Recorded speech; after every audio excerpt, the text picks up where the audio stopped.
This is called the mill house because there used to be a windmill behind it, and the miller lived in this little house, which was much smaller then than it is now.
It was 1956, one of the sails came off there, and then before then that originally had the fore on, and that was broken during the war, so that couldn't go round during the war. And we had to have a new undercarriage, new uprights, new steps to put it how she is.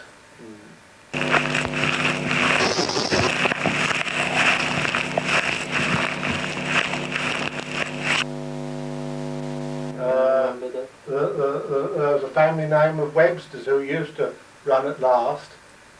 They were the last millers, actual millers, but they sold it to some Polish people. They buggered the place about, unfortunately. But that was the mills were then sort of going out of fashion, because you then had big steam engines and petrol driven engine or paraffin engines used to drive those pair of stones, which you could say, if you, for argument's sake, if you drove ground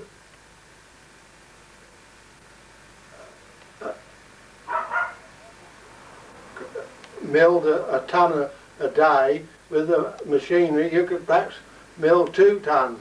So these were on the way out.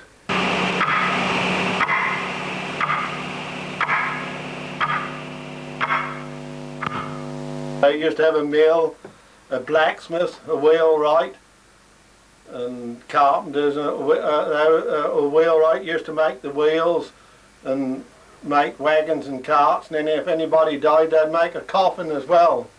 That's in the villages years ago, and There used to be people who used to have make boots and shoes and harness makers and that sort of thing as well, but they're all gone.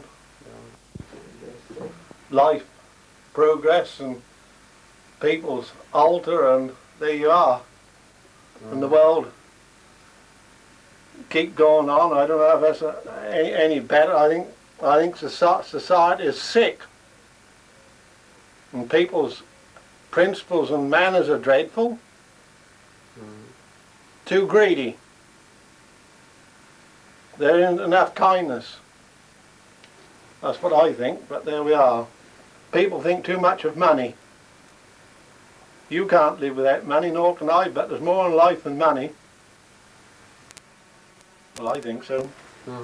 Last old boy who was a wheelwright and undertaker, well, he died, and there was another big firm carried on, but then that's closed, and the funeral part was sold to a big posh firm in Ipswich. They charge you nearly £2,000 to box you up and get rid of you now. £2,000, which is a lot of money. Well, I think so. People are too fussy, too clean these days, and people are not. I don't think people are so strong and healthy.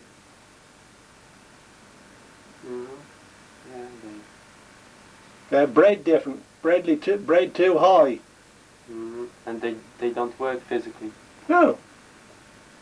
Sit on the backside. But their life is, well, life is altogether different. When I was a little boy, my nephews and cousins, little boys, they can come to your country, in Italy, France, Belgium, America. I couldn't when I was a little boy, because the war was on. And my dad only had sufficient petrol to take his meat on his rounds. And, well, you couldn't go nowhere, and if we wanted to go anywhere, you used to have to catch a bus to go to Ipswich, or else cycle on a bicycle, or go with a pony and cart. People look at life different, I think. Well, they just travel, and, well, people used to save up the money to buy things. That took a long time to buy a motor car if you saved up, but people earn good, high wages, and they just spread the money out and have what they want. Everybody's got a nice house, got nice clothes, nice food, central heating, nice furniture, nice holidays. That's no good saying a lot of people are poor, because they're not, to my way of thinking. I can remember when I was a little boy, some people little children never had nice shoes and patches on their clothes when I was a little boy. But who do you see like that? I can't tell you no more.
V80!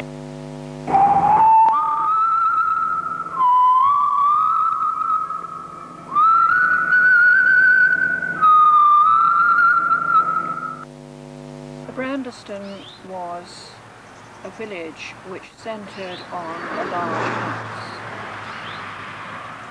The people in the large house were very influential, and they were the main employers, so that most of the villagers actually worked for them in one capacity or another. Most of them, of course, were farm labourers, but the villages were self-sufficient, so that they had not only the forge, but they would have a wheelwright, they would have a glazier, they would have a tailor, there would be a grocer and draper, everything that anyone wanted, really, would be readily available, actually within the confines of the community.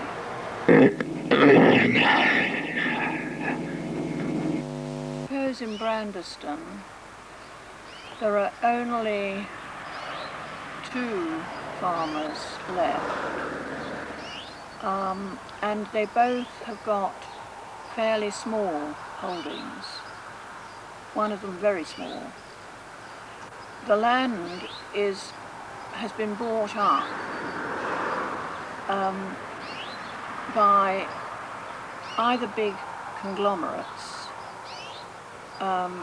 who farm it on a very rationalised basis, or else there is Lord Cunliffe, who bought the estate when the Austins went, but he doesn't farm it himself. Again, he employs somebody else from out of the village to farm it for him. So there's not that personal link that there used to be. It's very much more a matter of business.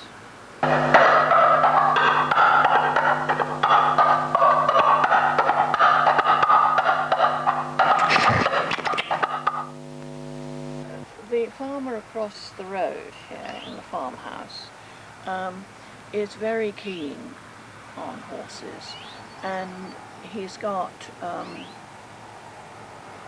I suppose he's got about 2 over in that meadow, and 1 or 2 in this meadow, and then 1 or 2 down in the water meadows. His wife hunts in the winter time, and he's got a little sort of wagon that he drives about, you know, at the weekends, that sort of thing.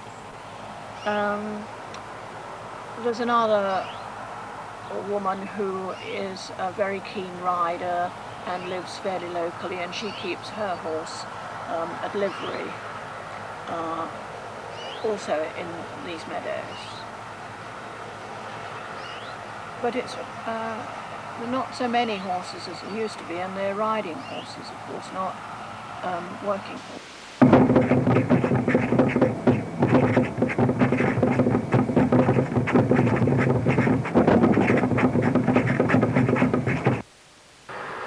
The population is changing very much, and I'm sure you'll find it the same in other villages. When we are not local. I mean, my grandparents came from Suffolk, from Stradbroke, that way, and I've come back to my roots. But when we came here to live in 1967, most of the people were elderly or retired. There were very few people in their middle years, and certainly very few young people, hardly any children at all. Well, now that's completely changed in that Brandeston now has got 80 children under the age of 18. And there are a lot more young families, because the parents are just using the place as a dormitory. They're sleeping here, but they're not actually living. You know, they're working.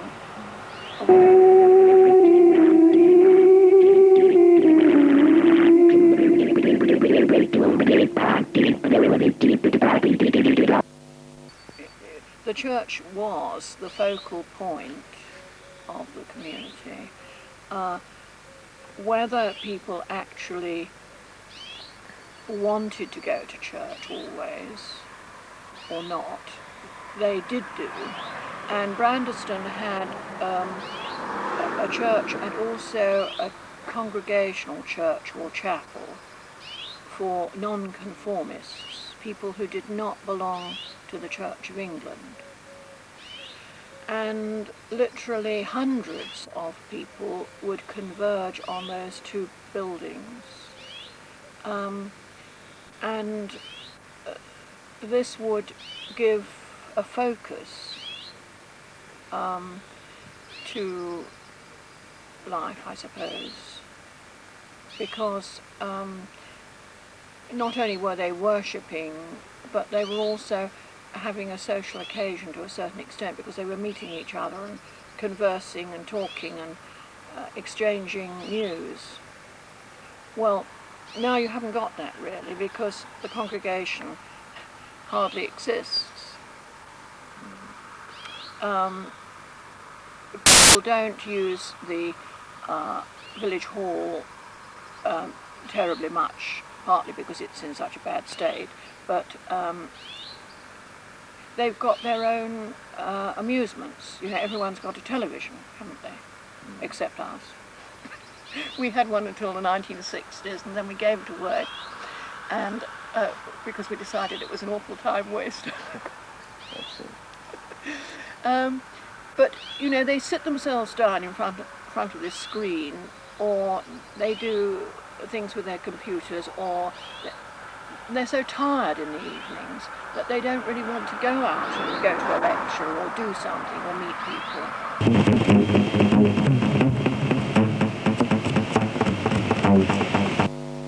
People are quite solitary. And there's such a large number of new people in the village that it's terribly difficult to get to know them. You can hardly go and knock on their door and say, "Hello, I'm Mrs. Woodland, who are you?" I mean, it's just not done.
this is the old laundry.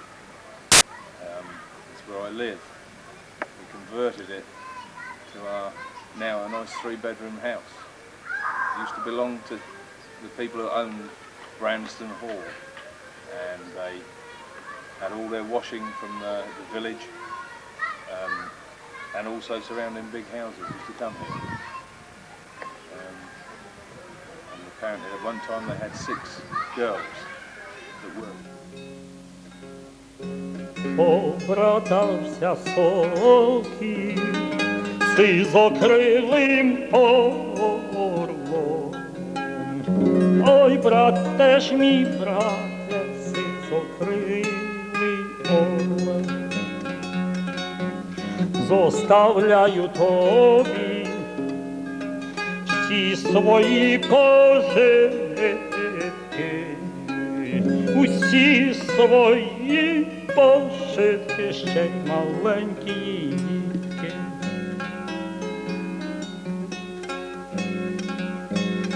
А сам я полину в чужу сторононьку, чужу сторононьку шукать таланоньку.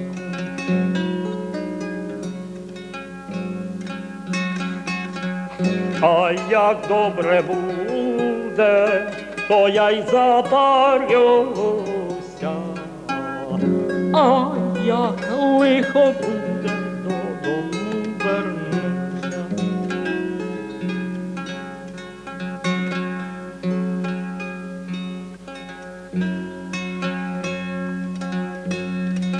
Літа сокіл, літо, літа сокіл друге,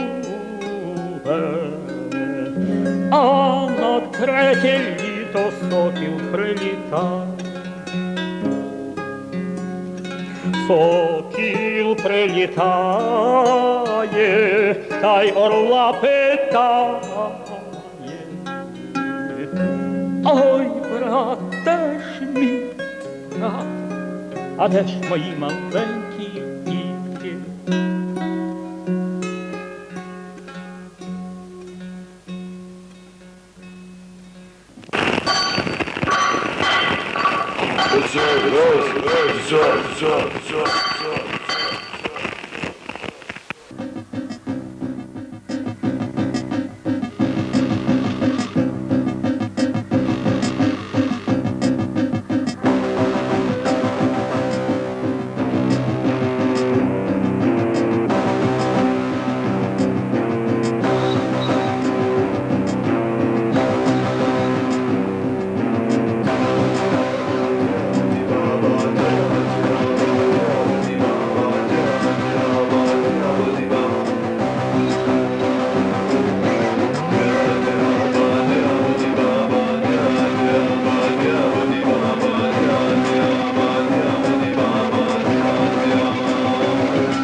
I've lived here about 7 years, and as you can see, this is the forge in Blaxhall, which has been here since the 18th century.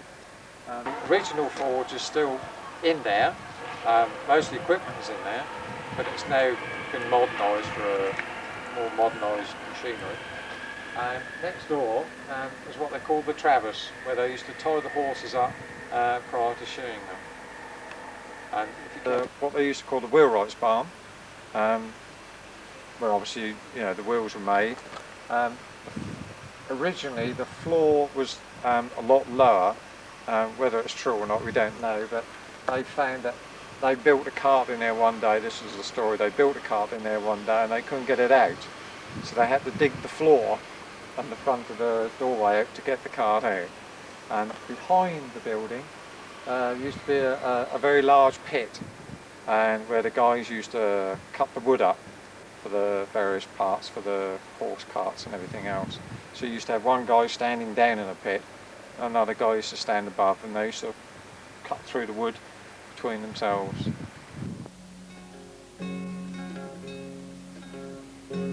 Обратався сокіл сизокрилим орлом. Ой, брат, теж мій брате, сизокрилий орлом.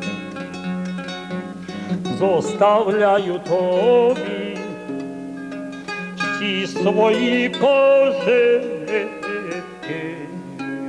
усі свої пожитки, ще маленькі дітки.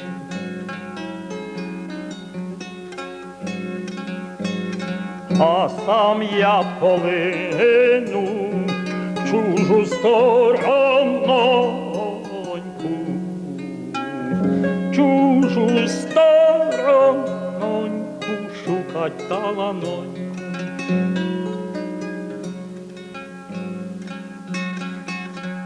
А як добре буде, то я й запарюся.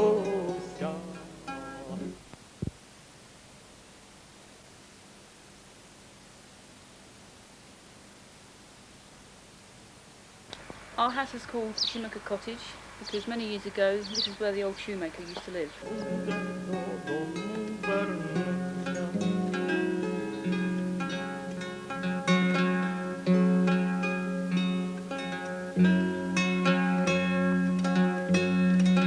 Літа сокіл літо, літа сокіл друге,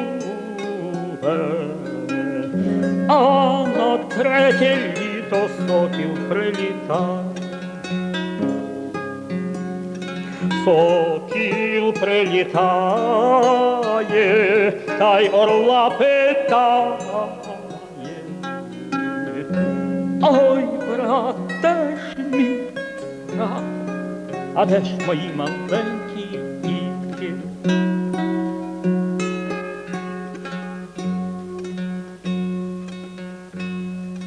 Твої, брате, діти полинули в луги, полинули.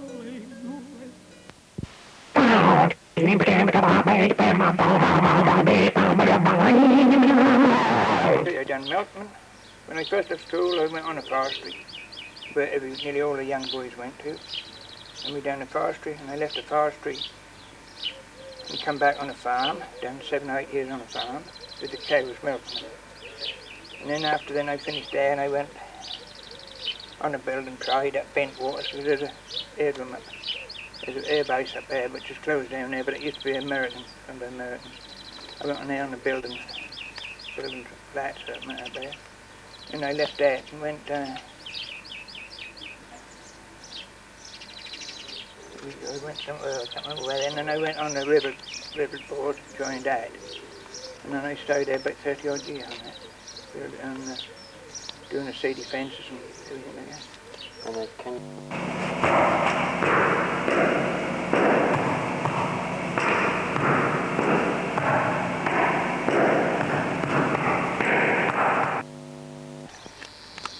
That depends what you call decent money, you know, sort of thing. In our time, in the forestry, if you was willing to work, that's hard work on the saw benches and things like that. That's really heavy going. And that used to get good money on that because you used to do piecework. That's all done.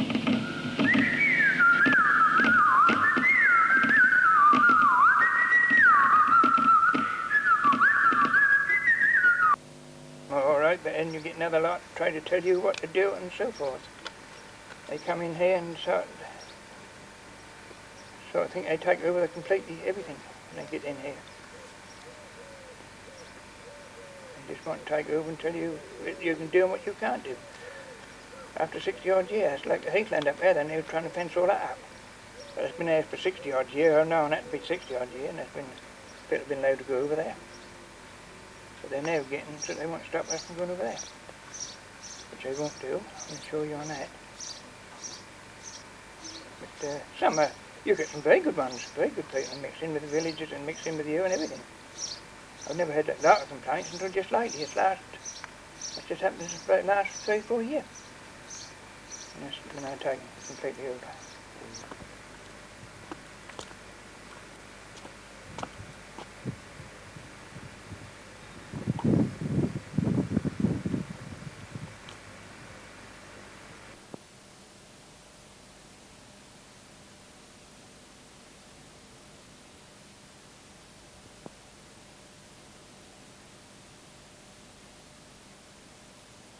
House and in this village since 1976, which is 23 years.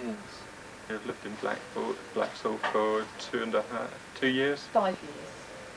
And About 15 years. And the other 2 years. Well, we've personally lived here about 2 years. 8.5 years.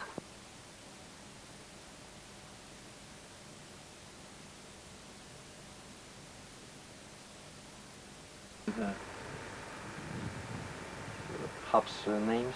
I can't actually give you their name because I know the lady in question, but in fact there are several people in the village I know to say hello to who have lived here all their life. Village of Blaxhall, there are a large number of people who have lived in the village all their lives.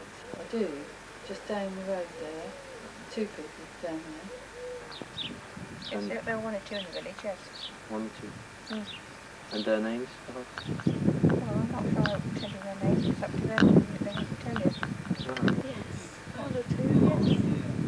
People in the village that have, yeah. Well, do you know their names? The names of people in the village? I think Kenny French might have done. He's in the village.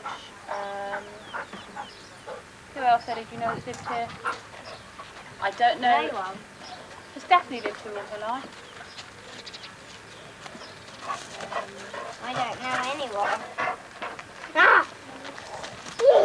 There's some families that have lived here for several generations. I don't know. You'd be better actually Ben, get down. You'd be better actually asking people in the village itself. No, I don't, because nearly all the old age people have sort of passed away. 1, 2, 3, 4, 5, 6, 7, 8, 9, 10, 11, about a dozen. That's all there is now, really, but was bred and born in the village.